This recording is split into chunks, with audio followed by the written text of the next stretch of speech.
입니다. 신약성경 갈라디아서 4장 12절에서 20절, 12절부터 우리 한 목소리로 같이 읽겠습니다. 형제들아, 내가 너희와 같이 되었은즉 너희도 나와 같이 되기를 구하노라. 너희가 내게 해롭게 하지 아니하였느니라.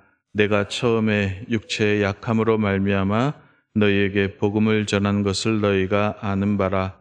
너희를 시험하는 것이 내 육체에 있으되 이것을 너희가 업신여기지도 아니하며 버리지도 아니하고 오직 나를 하나님의 천사와 같이 또는 그리스도 예수와 같이 영접하였도다. 너희의 복이 지금 어디 있느냐? 내가 너희에게 증언하노니 너희가 할 수만 있었더라면 너희의 눈이라도 빼어 나에게 주었으리라. 그런즉 내가 너희에게 참된 마음을 한 원수가 되느냐? 그들이 너희에게 대하여 오직 너희를 이간시켜 너희로 그들에게 대하여 열심을 내게 하려 함이라. 좋은 일에 대하여 열심으로 사모함을 받음은 내가 너희를 대하였을 때뿐 아니라 언제든지 좋으니라. 나의 자녀들아, 너희 속에 그리스도의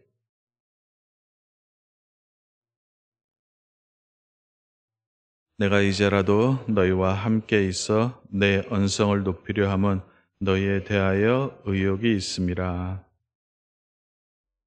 아멘. 설교 전에 잠깐만 말씀을 드리면 내일 저녁 예배 때 제가 설교를 합니다. 그때 이제 우리가 지금 갈라디아서 배우고 있잖아요. 핵심 주제, 내용에 대해서 간략하게 설명을 할 거니까 혹시 관심이 있으신 분들은 오셔서 들으면은 아마 갈라디아서를 이해하는데 조금 도움이 될 겁니다. 이 말씀 드리고 이제 말씀 전하도록 하겠습니다.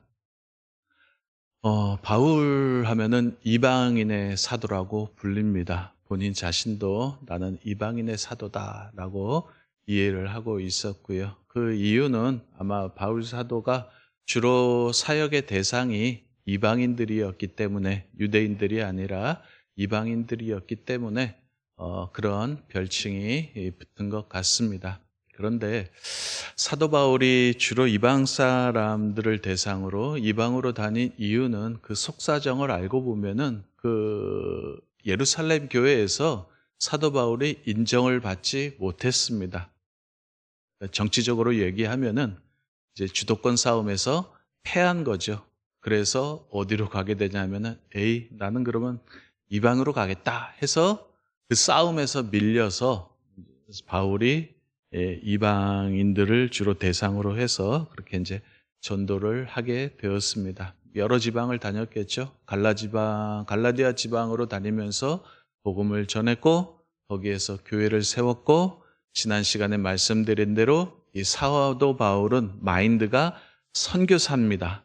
일반 목회자가 아닙니다. 한 곳에 지긋하게 눌러서 목회를 하는 그런 목회자의 마인드가 아니라 선교사의 마인드였기 때문에 갈라디아 교회 지방에 교회가 세워지자마자 또 다른 지역으로 선교를 하러 떠났습니다. 그 사이에 누가 들어오냐 하면은 유대주의자라 일컬어지는 사람들이 갈라디아 지방에 들어와서 바울이 전했던 복음과는 다른 복음을 전하기 시작을 했습니다. 이 유대주의자라가 누구냐 하면은 유대 본토에서 온 사람들이에요. 초대 예루살렘 교회이죠. 예루살렘 교회에서 온 사람들이고 오늘날로 얘기하면은 부흥사들입니다. 순회 전도자들입니다. 그 사람들이 와서 바울이 전한 그 터에 그 갈라디아 지방 교회들을 확 뒤집어 놨죠. 이들이 전한 다른 복음이라는 것은 무엇이냐 하면은 예수 그리스도는 믿습니다. 예수님의 십자가와 부활도 믿고 그분이 구원자라는 사실도 믿는데 거기에다 플러스 구약의 율법도 지켜야지만 하나님 앞에 의롭다함을 받고 구원을 얻을 수 있다라고 전한 사람들입니다.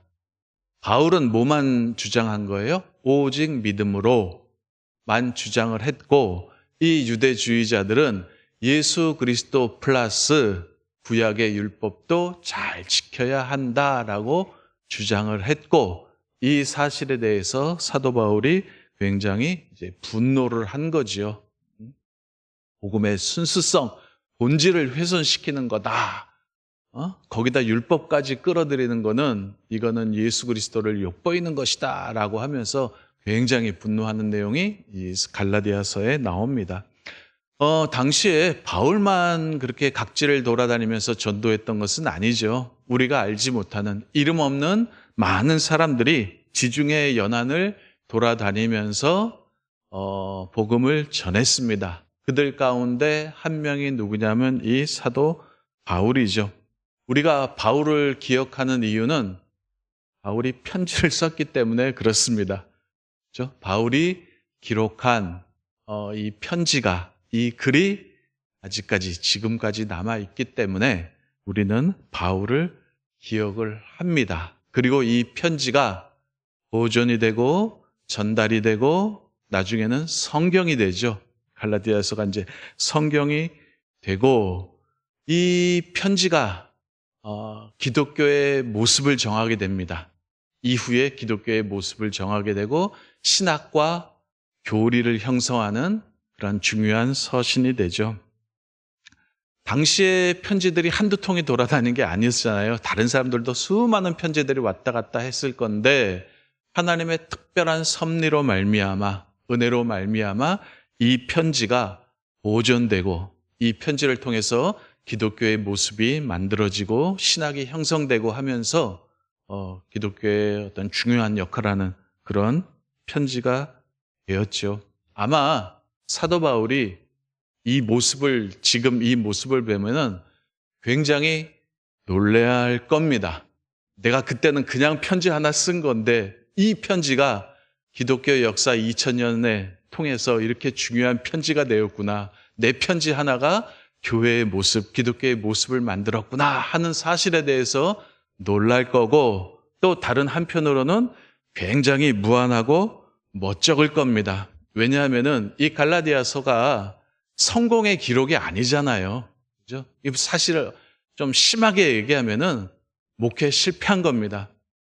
성도들이 흔들리잖아요. 교회가 그냥 뒤집어졌잖아요. 이건 목회 성공 아니잖아요. 목회 실패해서 제대로 사역을 못해서 그거 뒤처리하느라고 편지를 보낸 게 이 갈라디아서잖아요. 어떤 사역에 오류가 있어서 그거 처리하느라고 땜빵하느라고 보낸 이 편지가 오히려 기독교 역사상 엄청 중요한 편지가 된 이 모습을 보면서 나는 그때 이러려고 보낸 편지가 아닌데 하면서 굉장히 무안해 할지도 모르겠습니다. 여하튼 간에 제가 지금 드리고 싶은 말은 뭐냐면은 하나님의 일하심의 신비입니다.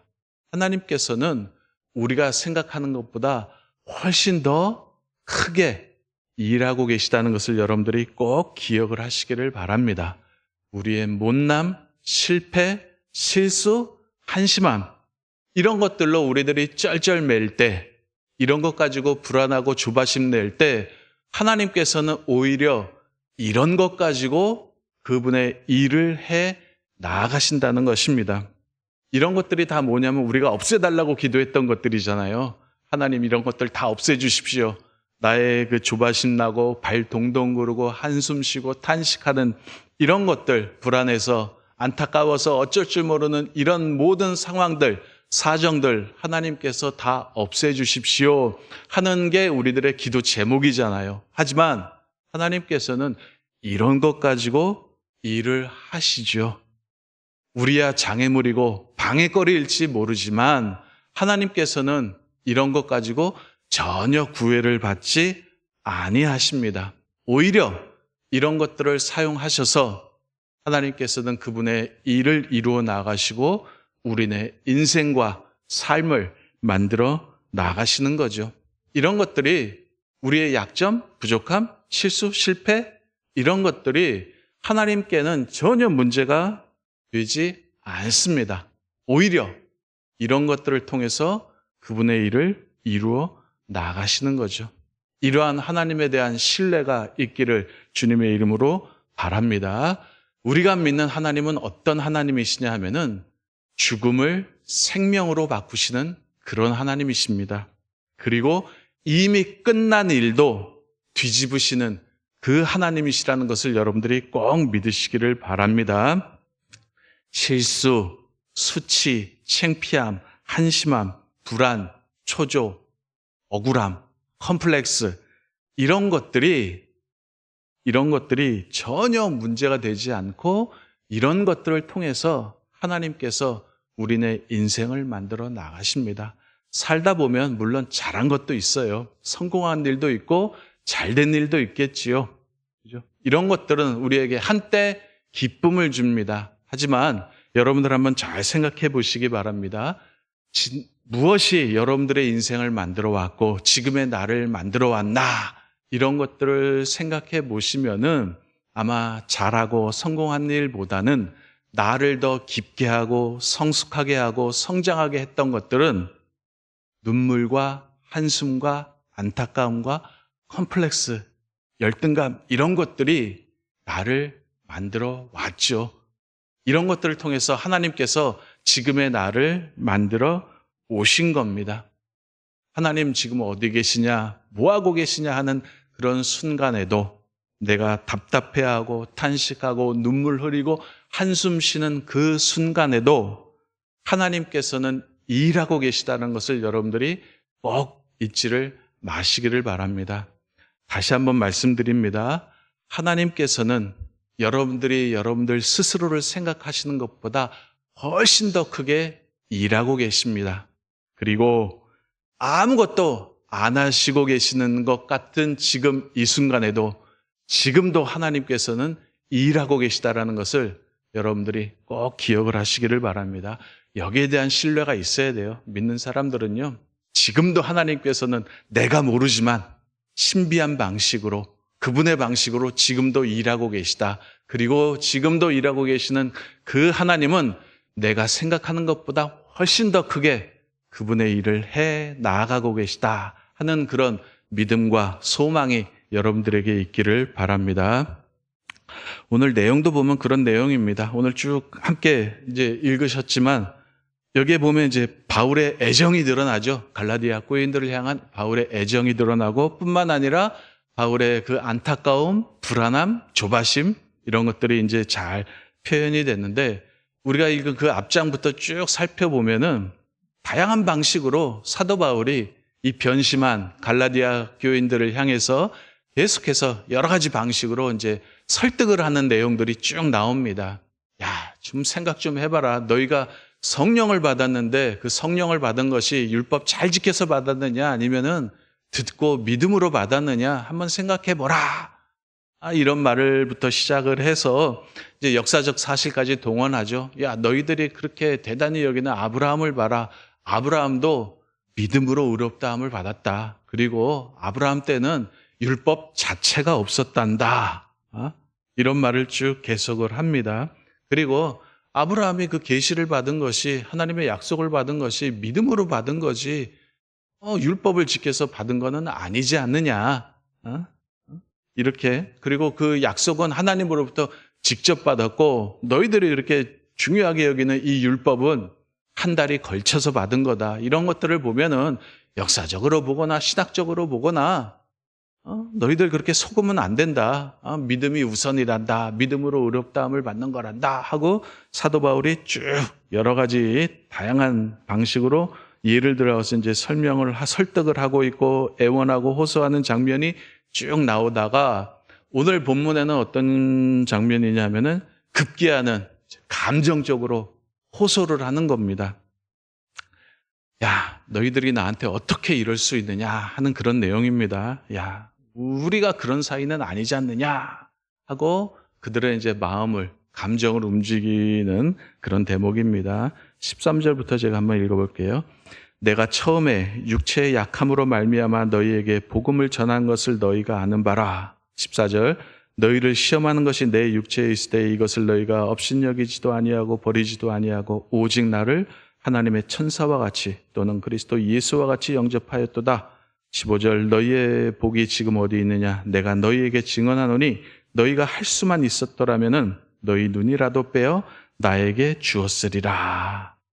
이거 꼭 변심한 애인에게 하는 말 같지 않습니까? 자기야, 우리 그런 사이 아니잖아. 함께 했던 지난 날들을 추억해봐. 자기 이러면 안 돼. 기억 안 나? 이런 식으로 지금 사도 바울이 이야기를 하고 있는 겁니다. 당시 사도 바울이 아마 안질이, 눈병이 심했던 것 같습니다.